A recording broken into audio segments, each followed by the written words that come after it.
Hello, it's Nigel Maughan again. I decided to make a little video about a strip I did for Viz because I came across some newspaper clippings and things about it the other day, and it is quite a funny story.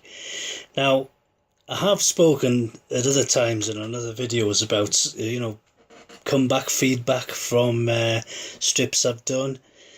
People getting in touch with me, people being offended, that sort of thing. Well, generally speaking, I did thousands of these, and none of them really sort of had a connection to individuals or, had any direct comeback to me. I mean, some did, but, generally speaking, I was sort of living in a consequence-free environment. But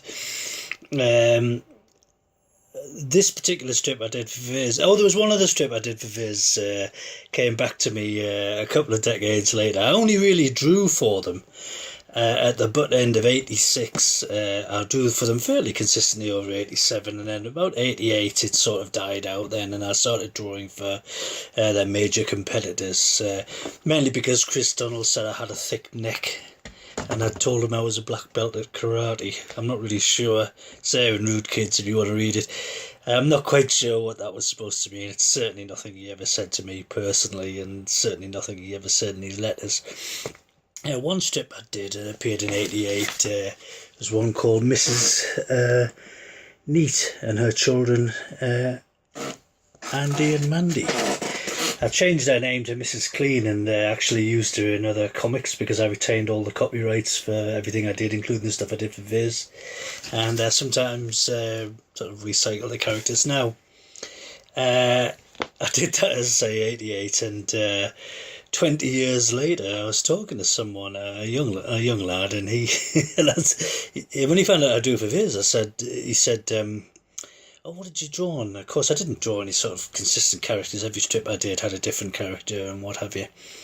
And I just mentioned, I said, "Oh, no, Mrs. Neat." And he went, "Oh, Mrs. Neat." And he actually said, "Do you know what? I read that strip, and I had nightmares for years because of it." So that in a way is a bit of a comeback. But the one I actually want to talk about is one I did called Hare Quartz, Dental hygienist. Now, there is a bit of a story to this. As I said, I was a policeman, and part of the job as a policeman is going around meeting people. And in 1987, I went to take a burglary report from a bloke called George Harrison, who was a great guy, a great sport, nice fella. Took all this in good stead, and fortunately this story had a happy ending. And while I was talking to him, there'd been some damage. I think it was a burglary at the Army Cadets Hall, and I asked him what his connection was, and he said he was a para, or he had some connection with the paras anyway, I'm not quite sure. And I asked him what he did, and he said he was a medic. I said, "What sort of a medic are you?" Because it just out of general interest, because, I wanted to talk to him, and he said he was a dental hygienist. Now, he says I laughed out loud when I told him, but I don't remember that. I think I would be a bit more careful about that when I was at work. But anyway, it just fired off. The thing about these these strips is, once you had the idea, which is, Hare Quartz, dental hygienist, the rest of the story just writes itself, and then you get to the punchline at the end, and I just felt inspired. When I went home, I drew this strip, and sent it off to Viz. And unusually, though I don't know, again, I think this story had a will of its own. The character actually looks like George, which you'll see when I put up a photograph of the denouement, which is 5 years after that. So things just took their natural course. I drew it, sent it to Chris Donald. He accepted it in January 1988, and he was going to turn it into a war story, but never got round to it. Eventually, it appeared in the October-November 1988 issue of Viz number 32. Well, there you go. Things that was it as far as I was concerned. I never gave it another thought, and the years go by, as you know. Anyway, 1991, I met this lady, and she was in the Army Cadets. She was an officer, and she started talking about George. He was quite a prominent local character. Actually, I think he was actually a councillor, and she was saying, "Oh well, you know." She was telling me all about him, and of course I had met him, you know. But the thing is, she said at the end of this conversation, you know, and he thinks he's a Viz character.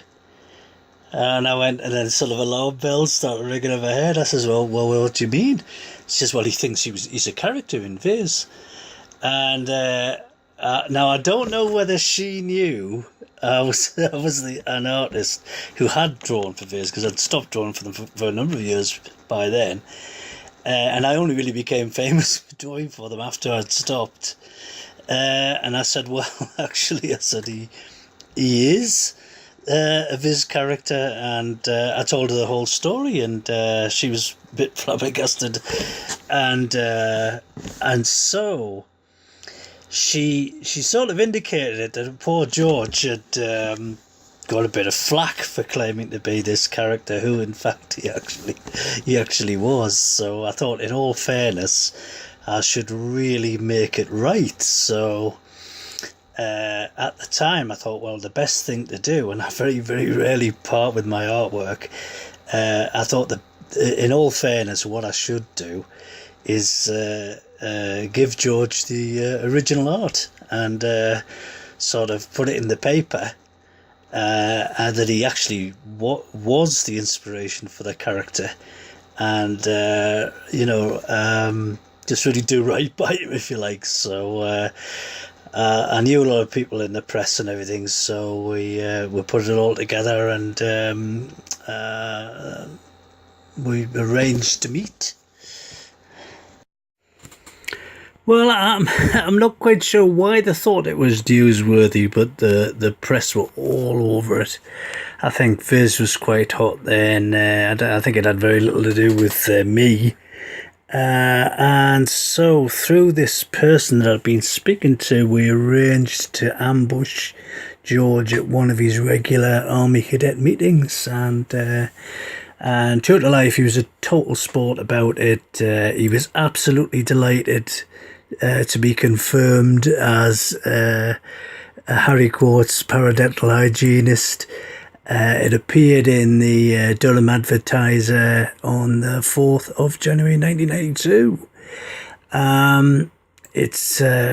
There wasn't a big article about it, but it was fun. It was just a bit of fun, really.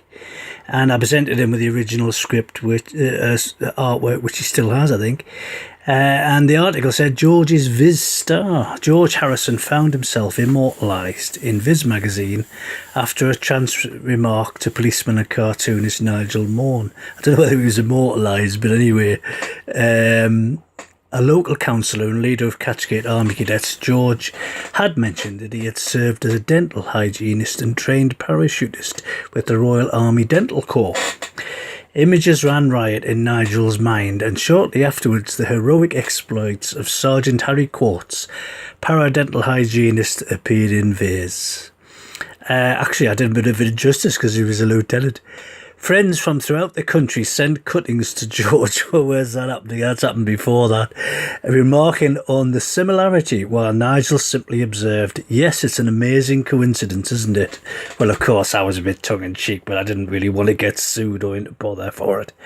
The Stanley Place-based policeman had another surprise in store for his victim, and presented him with the original artwork of the strip at the Army Cadet Training Hall. George recalled, I remember telling him about my work in the Army.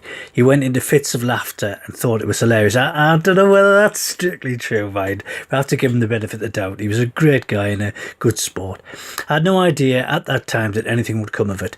In the cartoon, George is depicted as an intrepid paradental hygienist whose motto, who drills wins, who moves stealthily across the battlefield in search of cavities.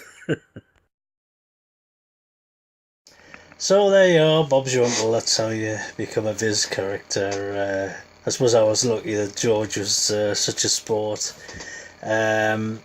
Usually I was pretty sort of reticent to get anything in the press, but I thought really it was the decent thing to do, particularly if he was being ridiculed for because of something I'd done. But fortunately, he was a nice guy, and it all turned out well in the end. And I suppose it was as simple as that. How to become a Viz character back in the 1980s.